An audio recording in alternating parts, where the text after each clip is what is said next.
Hey guys, T-Bull here. Today we're going to look at the Tashkent Tier 7 Russian Soviet destroyer. Troops on the screen here. This is the build we've been running up and down the line. Set up as kind of a gunboat HE specialist. I've also been testing Gurn out in a variety of configurations. This ship is different than the previous Soviet destroyers. You do have the option to torp from stealth in this thing. If you put on the torpedo mod, your torps go from 4 kilometers to 8 kilometers. And we'll talk about the stats a little bit more here in a sec.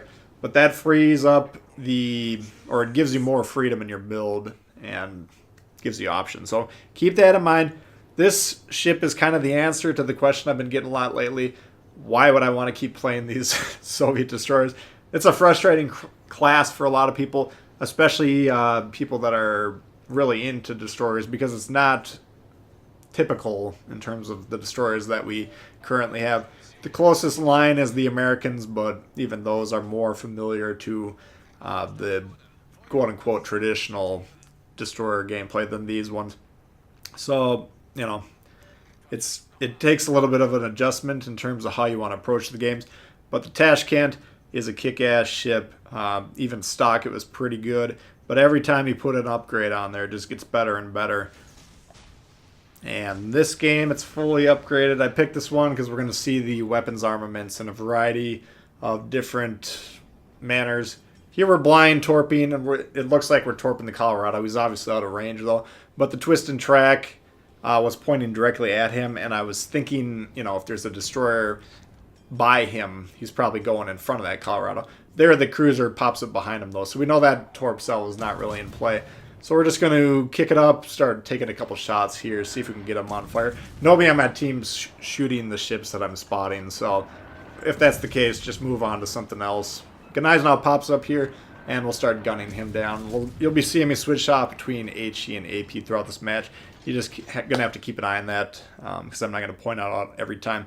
Anyway, Tashkent, 6 guns, not quite as much damage as the Z-23 on paper, but we got a 4.6 reload compared to 6.2, and we got an extra gun. 6 guns on the Tashkent, Z-23, 5 guns. So if you actually do the DPM calculations, Tashkent, beats it down pretty hard.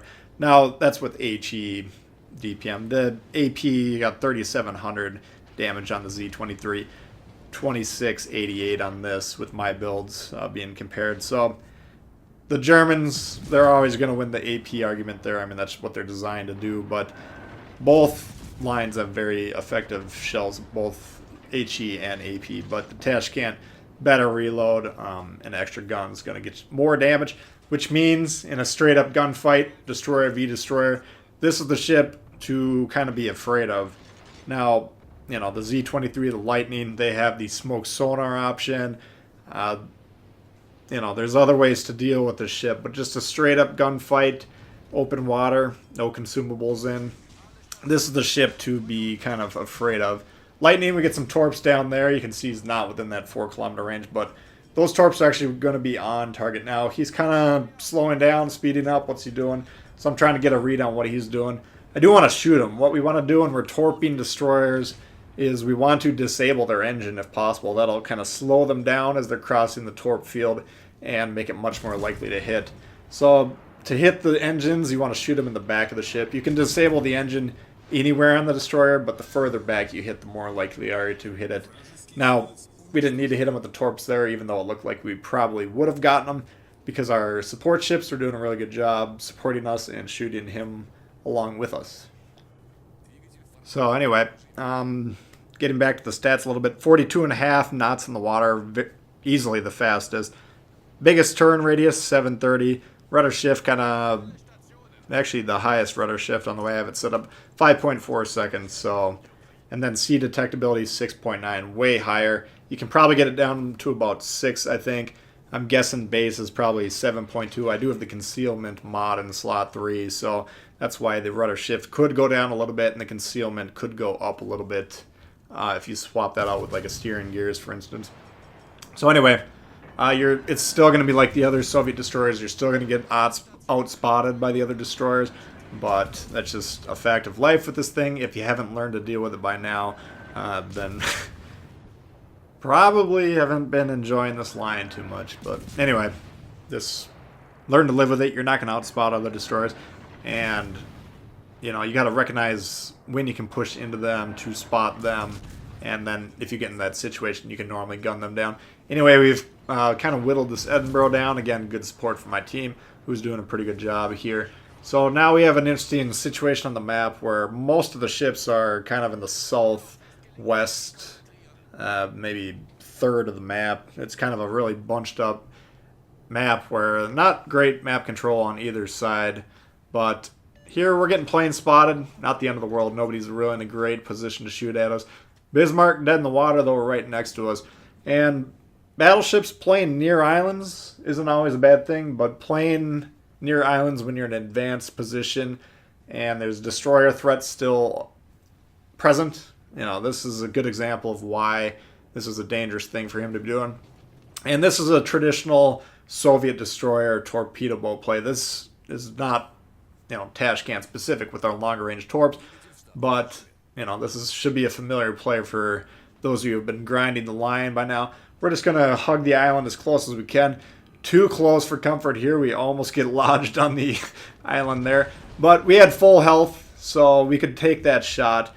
Now we're going to try and get towards we're trying to hit him in the side of the ship. So we're holding on to these torps just a little bit to make sure we can hit him from the angle. We do end up taking a little bit more damage there from his back gun. So bit of a trade-off, but I did want to make sure, you know, if we launched all those torps very quickly, theoretically he could have dodged a good chunk of them. So it was worth it trading, you know, 4,000 or 5,000 health to make sure, you know, that was a 60,000 HP swing in our favor. So we'll trade 5,000 HP here. Benson, long range, you can see the advantage the Soviet destroyers would have against a USN destroyer at long range. Very, very flat arcs, very easy to hit for this ship. The USN shells, if you decided to return fire towards us, would have been much more up in the air, arced, and much harder to hit, easier to dodge. So, Soviet destroyer, Tashkent v. Fletcher, for instance. Close range, I think the Fletcher's going to have the advantage. Longer range, the Tashkent, of course, is going to take the cake just because it's so much easier to hit the destroyer at range with those ballistics characteristics. So obviously we've kind of broken this game open at this point in time. It's looking pretty decent. I want to kind of pressure this Alabama that's guarding the cap just in case things start going awry. Then we can maybe sink him and get on the cap. But for the good chunk of this rest of the game, it's going to be me basically doing about 50,000 damage on this Alabama. Now, I'm going to talk about some other things while this is going on, but if you want to pay attention to what's happening, we're going to be switching back and forth between HE and AP, depending on the angle of that ship. You can watch the results, but you do want to be active. And again, this is the troops build, so this isn't an AP-centric one. The AP would be even more effective on most of your Gurren builds if that's who you want to run. So keep that in mind, but just keep an eye on the damage values as this play progresses.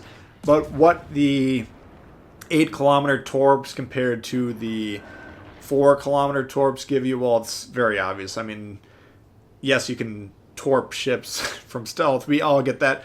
But a huge part of it, and the value for this ship, is kind of the zoning potential, where if you can get onto a cap as a tier 2 through 6 Soviet destroyer, you're still not really that comfortable capturing those objectives, because other destroyers can launch their torps kind of blind at you where they suspect you're going to be. And by the way, this Alabama does a really good job dodging these at the last second. Otherwise, we would have saw 2 pretty wicked torp salvos, because those were pretty well aimed, but he does dodge them.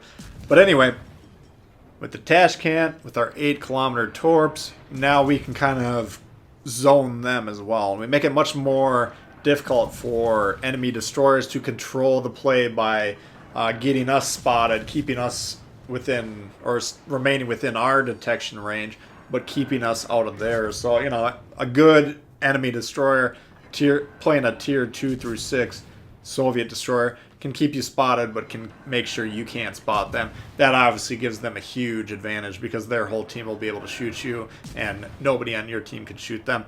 But now that we got the torps, we got the range to actually hit them. Much more difficult, much more risky for those ships to kind of permanently keep you lit by maintaining the close proximity.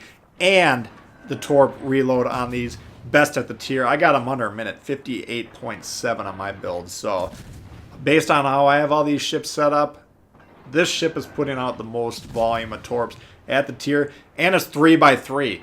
Also very solid for laying down large walls, screening or zoning torps. So the Tashkent, just by being close to you, is a very big threat to any ship at any time. The guns, we can beat up any ship. As you can see, this Alabama, we're doing a lot of damage. Broadside, cruisers. Ooh, man, I whittled down to full health Shores in not long at all. He was probably 6-7 kilometers. Now we just Citadel. The guy was dead before he knew it was happening. And of course, destroyers. Our HE is going to out DPM them. So guns, very dangerous, but the added threat of the torps just gives you more layers of threat. And this ship is very dangerous. I've been noticing them playing against them, the few that I've seen out there. It's still relatively new, so a lot of people haven't unlocked this yet, and a lot of people don't like the lower parts of the line, so you might not see a lot of these, at least anytime in the near future. But if you do see it, respect it, because it is extremely dangerous, and it is a lot of fun to play. So, I've been having a lot of success with this. This game I just mainly picked because of all the different shots with the guns and the different distances against angled targets, unangled targets, HE, AP, all that. You can see the gun performance, and we can see, kind of how it plays at range, at close range, so on and so forth. And we see how we're kind of using those torps as zoning threats. This game just kind of had it all. But there's a lot of really good games that I had saved grinding up this thing that maybe we'll pull some of them out in the future. But anyway, I would recommend sticking with the line to get the ship if you can. Those of you that enjoy the Soviet destroyer line up until now will absolutely love the ship. But, like I say, this is kind of the gem at the end of the line. And if they ever expand the tiers to like tier 8 or above, from what I understand, the higher tier destroyers on the PC, Soviet destroyers, are even better than this. So keep at it, if you will. Anyway, that's going to do it for this one. Hope you guys did enjoy it. If you did, please hit the thumbs up. New to the channel, you should consider subscribing. There's always a lot of World of Warships coming all the time. Questions, comments, leave below. I do love to hear from you. And we'll see y'all later. All right, peace.